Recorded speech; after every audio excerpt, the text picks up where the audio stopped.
Assalamualaikum warahmatullahi wabarakatuh. Selamat pagi anak-anakku semua, siswa-siswi SMP Budi Utomo Surakarta. Bertemu lagi dengan saya Ustadz Ilyas kali ini pada mata pelajaran prakarya. Oke, di sini saya mengingatkan supaya tetap semangat walaupun mungkin masih ada beberapa siswa yang mengikuti pembelajaran secara daring. Tapi kita positif thinking saja, insya Allah kita dalam waktu dekat bisa segera bertatap muka di sekolah untuk melaksanakan pembelajaran bersama-sama. Oke, kita melanjutkan yang bab kemarin. Kita kemarin masih berada di bab 6, yaitu tentang instalasi listrik rumah tangga. Untuk penjelasannya atau mungkin beberapa pengertian, kemudian contoh-contoh dalam instalasi, insya Allah Ustadz sudah sampaikan pada pertemuan sebelumnya. Untuk kali ini kita akan melanjutkan ke pembahasan berikutnya, yaitu kita langsung saja menuju ke slide-nya.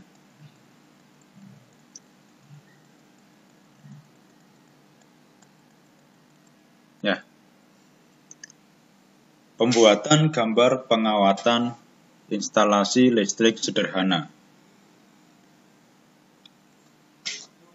Jadi, di dalam materi ini nanti, kita akan disajikan sebuah contoh cara membuat produk yang terdiri dari rangkaian-rangkaian listrik yang biasanya nanti bisa diterapkan di dalam kelistrikan rumah tangga. Nah, ini nanti akan dijelaskan contohnya, kemudian alat-alatnya, kemudian bahan-bahannya.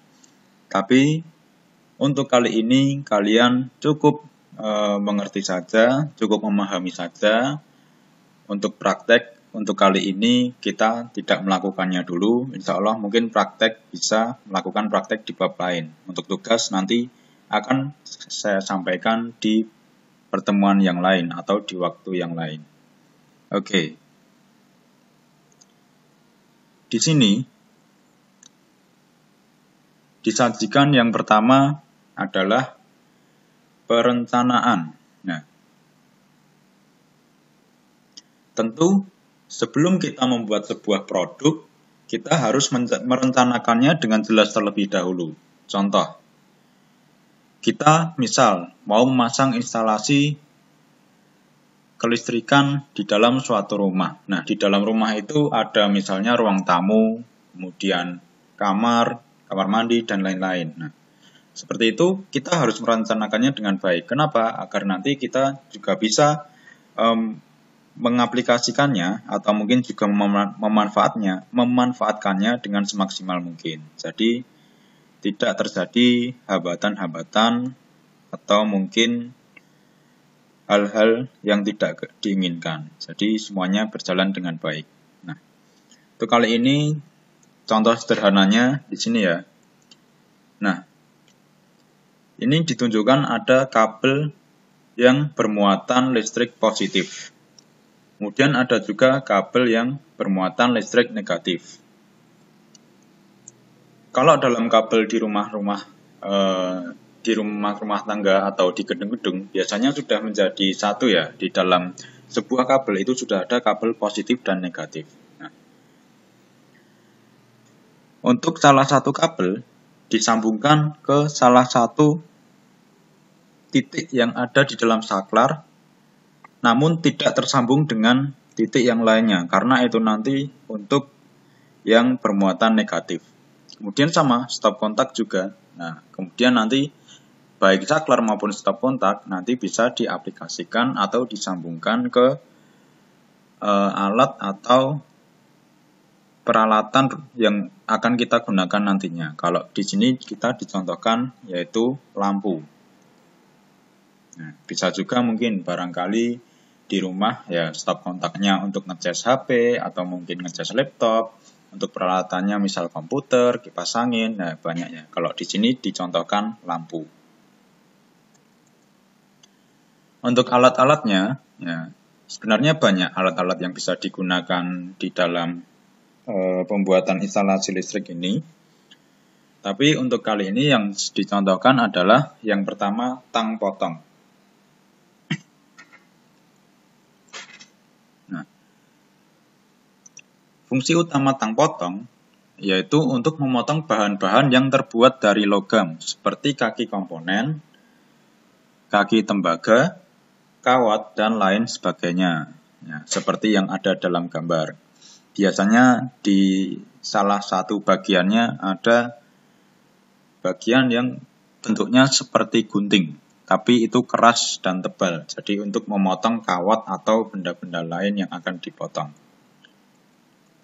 Kemudian yang kedua ada obeng. Obeng digunakan untuk mengendorkan dan mengencangkan baut. Nah, jenis obeng dibedakan berdasarkan ujung obeng tersebut.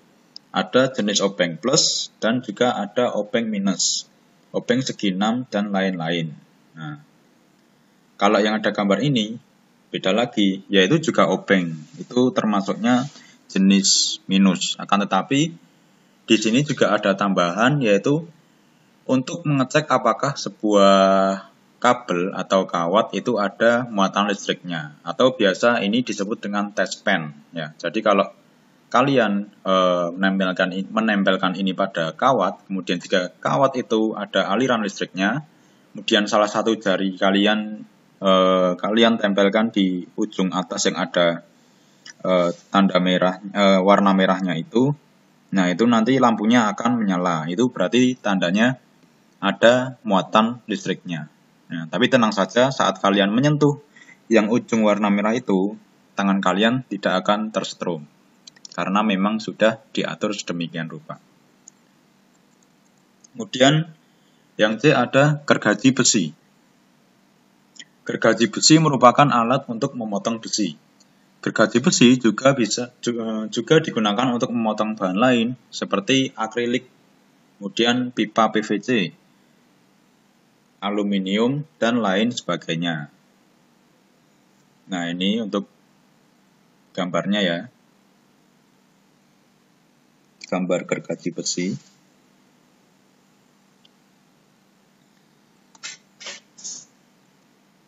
Nah, ini contoh pembuatannya. Misalnya, ya ini kalian ikuti saja. Jadi yang pertama, bahan-bahan yang dibutuhkan untuk membuat model sederhana rangkaian listrik. Nah, ini untuk contoh kali ini kita akan membutuhkan satu buah papan triplek berukuran 1,5 kali 1 meter. Kemudian satu buah pipa PVC berdiameter 0,5 inci dan panjang 2 meter. Kemudian satu buah saklar tunggal dan juga satu buah stop kontak tunggal. Siapkan juga satu buah fitting lampu, kemudian 2 buah T-dus, kemudian satu buah sambungan pipa L berdiameter 0,5 inci dan kabel NYA hitam dan merah masing-masing berukuran 2 meter.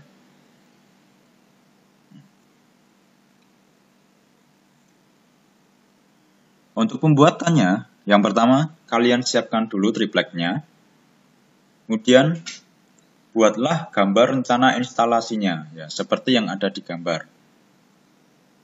Ya, sekali lagi ini hanya contoh, kalian mungkin tidak perlu melakukannya di rumah sebagai tugas.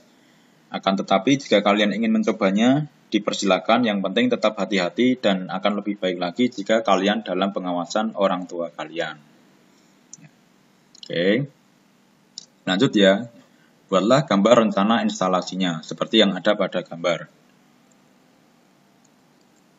Kemudian siapkan 2 buah T-dus dan pasanglah pada papan triplek.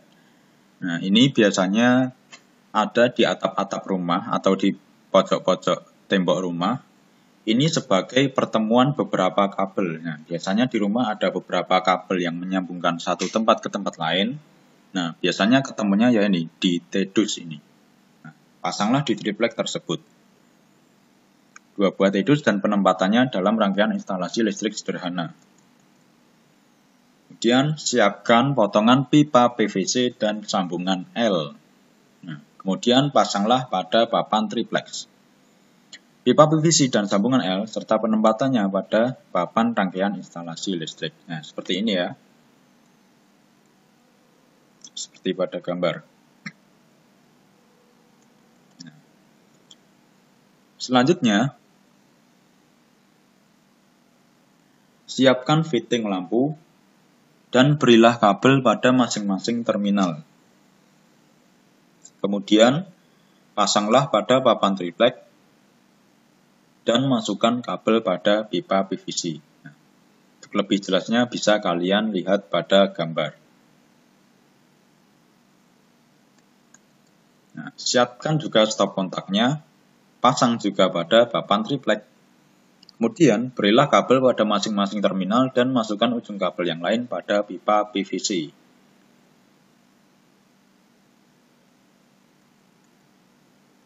Sisipkan saklar tunggal dan pasanglah pada papan triplek. Kemudian, berilah kabel pada masing-masing terminal dan masukkan ujung kabel yang lain ke dalam pipa PVC.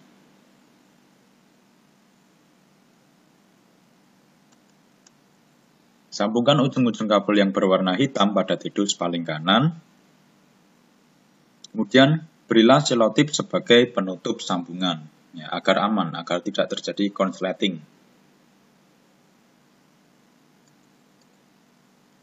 Sambungkan ujung-ujung kabel yang berwarna merah pada tidus sebelah kiri. Lalu berilah selotip sebagai penutup sambungan. Sama, agar tidak terjadi konsleting. Rapikan rangkaian instalasi listrik sederhana dan tutuplah tidus dengan penutupnya, seperti pada gambar.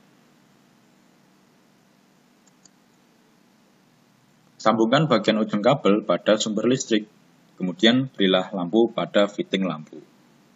Nah, model sederhana rangkaian instalasi listrik siap untuk digunakan.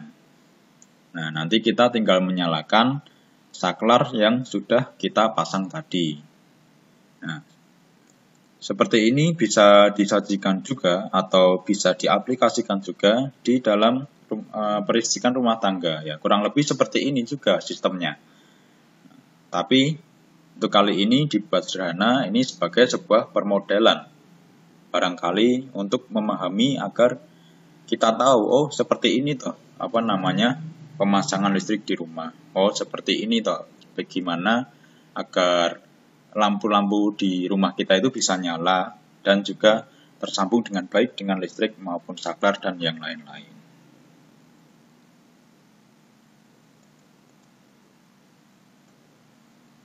Oke. Nah, insya Allah itu untuk bab 6. Untuk selanjutnya insya Allah Ustadz akan sampaikan di pertemuan berikutnya. Untuk pertemuan kali ini saya cukupkan dulu, banyak salah dan kurangnya dari saya. Ustadz mohon maaf sebesar-besarnya. Alhamdulillah jazakumullah khairan. Wassalamualaikum warahmatullahi wabarakatuh.